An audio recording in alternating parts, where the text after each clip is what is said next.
LPU ప్లేస్మెంట్ల రికార్డులు సృష్టిస్తోంది. Final year student 2.5 కోట్ల ప్యాకేజ్ పొందుతున్నారు. 1700 మందికి పైగా ఎల్పియు స్టూడెంట్స్ 10 లక్షల నుంచి 2.5 కోట్ల ప్యాకేజెస్ పొందారు. విద్యా విప్లవం ప్రారంభమైంది లవ్లీ ప్రొఫెషనల్ యూనివర్సిటీలో. భూపందేరం చంద్రబాబుకు బాగా అలవాటైన విద్య అన్నారు మాజీ మంత్రి వడ్డే శోభనాద్రీశ్వరరావు. అవసరానికి మించి అమరావతిలో భూసేకరణ చేస్తూ ఉన్నారని విమర్శించారు.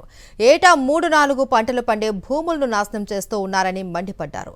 అత్యంత సారవంతమైన భూములను నాశనం చేస్తూ ఉన్నారని ఆగ్రహం వ్యక్తం చేశారు.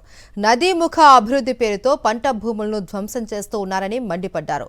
3-4 వేల ఎకరాలు రాజధానికి సరిపోతుంది అన్నారు. ఇప్పటికీ చంద్రబాబు మైండ్ సెట్ మారలేదు అన్నారు వడ్డే శోభనాద్రీశ్వరరావు.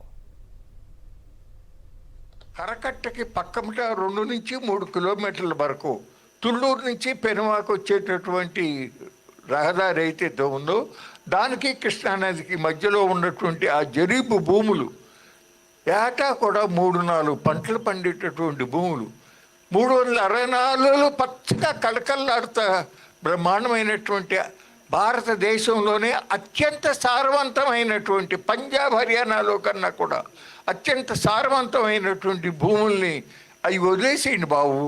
అవతల మెట్ట పొలంలో తుళ్ళూరు దంచి దానికి దక్షిణ పక్కన ఉన్న దాంట్లో 10-12 వేల ఎకరాలు తీసుకుంటే సరిపోతుంది కదా అంటే వినిపించుకోకుండా నదీముఖ అభివృద్ధి అనేటటువంటిది మైండ్లో పెట్టుకుని తీసుకున్నాడు.